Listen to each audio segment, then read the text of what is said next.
The massive Navy vessel USS Liberty sat stranded in the middle of the Pacific Ocean, its colossal engine room silent, dead. For 3 days, teams of engineers, mechanics, and even outside civilian contractors were flown in, all tasked with fixing what had been dubbed the impossible engine. No one could figure it out. Diagnostics failed. Systems that worked on every other ship now refused to respond. And each passing hour cost the Navy thousands in logistics, not to mention the embarrassment of a billion-dollar ship being tugged like a dead whale. Admiral Green stood on the bridge, arms crossed tightly, his jaw clenched. "We can't tow this thing forever," he muttered. "Where's our miracle?" That's when a young officer stepped forward, holding a dusty file. "Sir, there's one name that keeps coming up in old engine logs. Retired Chief Petty Officer Elijah Cain. They called him, the Whisperer. He used to fix these engines blindfolded." Green narrowed his eyes. "He retired 12 years ago." The officer nodded. "Yes, sir. But he's still alive." The command went out fast.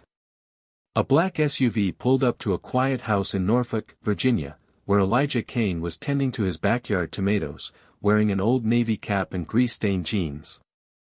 His back was a little slower these days, but his mind?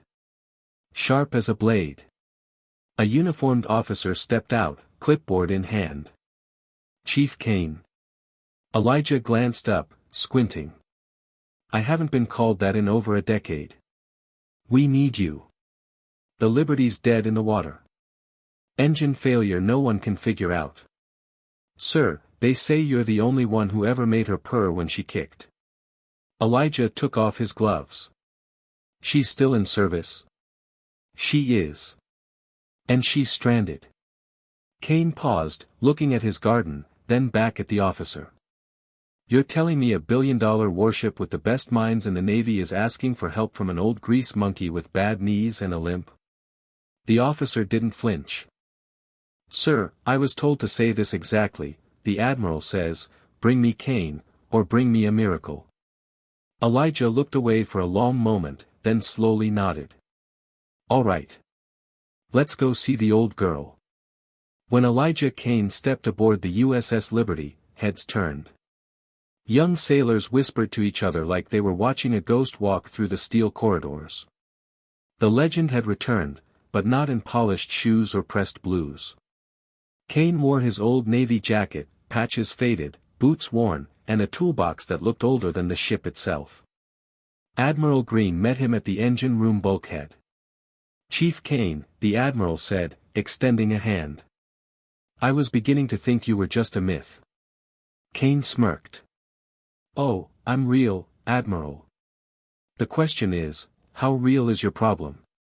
The Admiral stepped aside. "See for yourself." Cain entered the engine room and froze. Not from fear, but memory. The humming ghosts of roaring turbines, the scent of oil and burnt metal, it all came rushing back. He walked slowly, hands tracing pipes and panels like he was greeting old friends. Every engineer on board stood silent, watching him with a mix of awe and skepticism. Chief Engineer Sanders cleared his throat. "We've run every diagnostic. Replaced every fuse, checked all the circuits. Still nothing. It's like she's rejecting everything." Cain didn't look up. "That's because you're treating her like a machine," he muttered. "She's not just metal. She's rhythm. She's soul. You can't just throw parts at her, you have to listen." The younger engineers exchanged skeptical glances. But Cain? He was already kneeling beside the main intake valve, ear to the steel, like he was listening for a heartbeat. And suddenly, his eyes lit up. "There you are," he whispered. The room was dead silent as Elijah Cain pressed his fingers against a vibration plate near the intake valve. Chief Engineer Sanders crossed his arms. "No offense, sir, but we've had 10 engineers crawl over that spot. You're not going to hear anything new by pressing your ear to it." Cain didn't flinch. "That's because they were listening for what they wanted to hear, not what she's actually saying." He stood up and snapped open his dented old toolbox. Inside were tools no longer regulation, some custom-made, some antique. One wrench looked like it had been hand-filed from scrap. Admiral Green raised a brow. "You sure those are going to cut it?" Cain grinned. "These tools fixed her once before. I trust them more than I trust new tech." He got to work, no schematics, no computer readouts. Just touch, instinct, and something none of the others had, history. At one point, he turned to a junior tech. "Cut power to the coolant bypass. Now." The tech hesitated. "Sir, that could trigger a, do it." Click. The moment the switch flipped, a low groan echoed through the engine chamber. Cain looked back at the room. "There. Hear that?" Everyone stood still. A faint hum, quiet, but distinct. "She's breathing again." Sanders looked stunned. "That wasn't in any manual." "How did you know?" Cain smirked. "Because I built the workaround. 20 years ago. They never documented it. Thought it was a temporary fix." He turned a bolt with a satisfying clank. "She just needed someone who remembered." Cain worked with a calm urgency, sweat forming on his brow despite the engine room's chilled air. Every motion he made had precision. Every click, twist, and adjustment came not from guesswork, but memory. Admiral Green leaned closer to Sanders. "Is he really doing this by feel?" Sanders nodded, still in disbelief. "He's not even reading gauges. He's reading the ship." Cain slid under the turbine housing, using a mirror and flashlight. "There it is. Faulty harmonic stabilizer. But that's not the core issue, it's the micro-delay in the ignition relay. You've got timing drift, and that's why your whole system keeps failing the boot sequence." He called up. "You got a 3-second window to initiate once I patch this.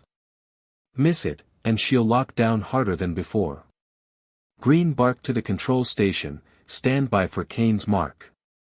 Cain pulled out a tool that looked like it came from another century, then, with one twist and a bang of his palm, something deep inside the engine snapped into place. He shouted, "Now!" Fingers flew across the control board. Systems groaned.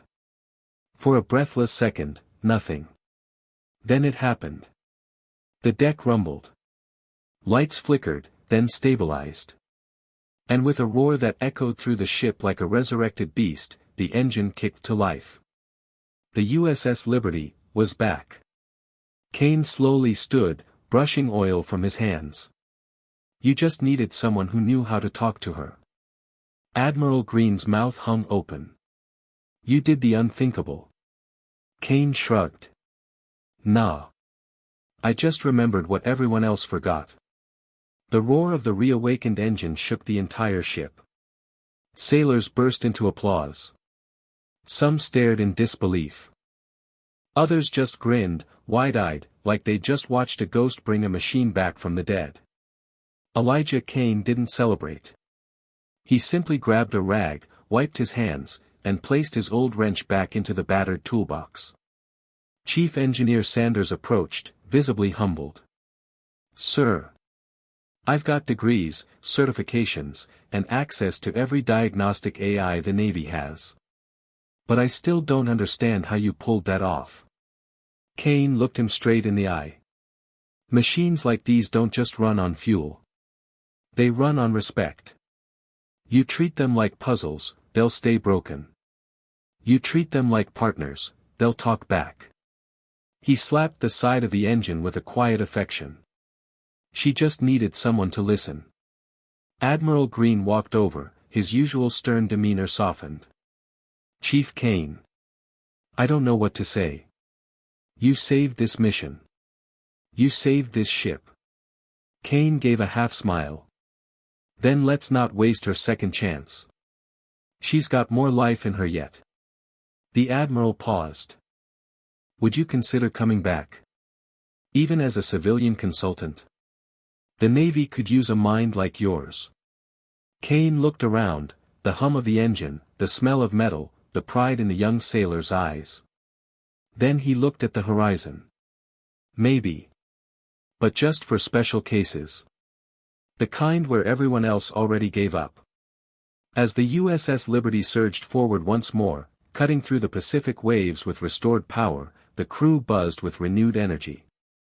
Morale soared. Cain's miracle had become legend before they even reached port. That night, the admiral hosted a quiet gathering in the officers' mess. No speeches. No medals. Just respect. Elijah Cain sat at the table, sipping strong coffee, surrounded by young sailors hanging on his every word. "Is it true you once patched a busted engine using chewing gum and a paperclip?" one asked. Cain chuckled. "Chewing gum, yes. Paperclip? That's just Navy myth. It was actually a bent nail I found on the deck." The room laughed, but the admiration never wavered. Before turning in, Admiral Green pulled Cain aside on the deck. "You didn't just fix an engine today," he said. "You reminded us why we serve. Why we fight to keep these ships alive. You reminded us what experience and heart look like."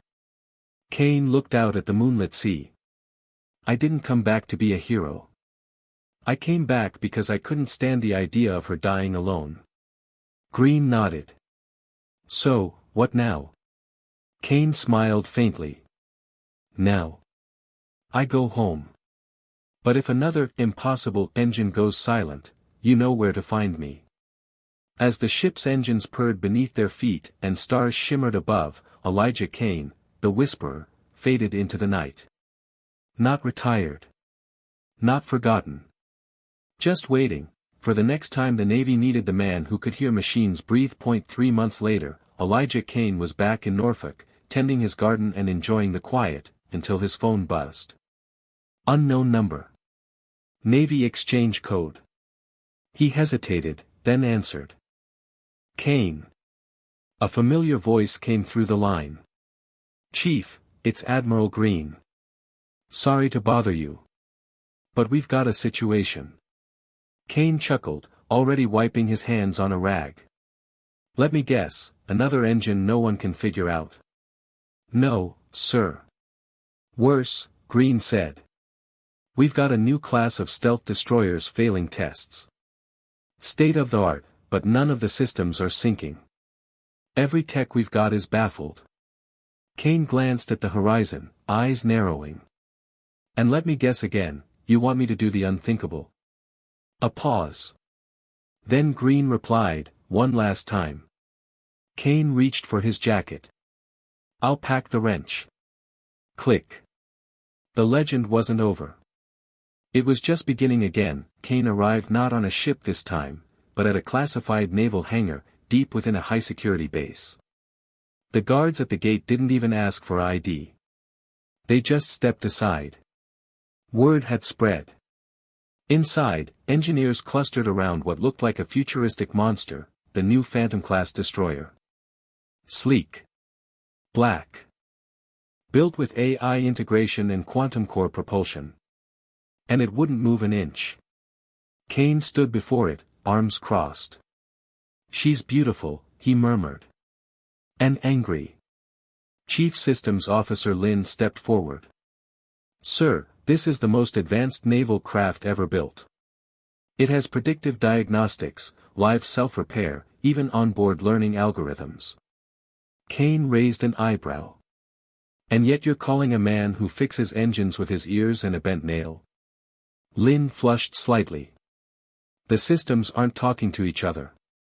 Like they're fighting. It shouldn't be possible." Cain walked up to the destroyer's hull and placed a hand on it. "You built a brain, but forgot the heartbeat." He circled the craft, then climbed into the engineering bay alone. No diagnostics. No laptops. Just silence. Minutes passed. Then Cain's voice echoed down the corridor, "There's too much thinking and not enough feeling. You've overcoded her. You've lost her rhythm." Click. Snap. Twist. Give me 2 hours. And don't touch anything. And with that, the Whisperer went to work, once again doing the impossible. In total silence. 2 hours later, the entire command team stood behind the reinforced glass, watching as Elijah Cain emerged from the Phantom-class destroyer, his hands smudged with grease, a calm look in his eyes.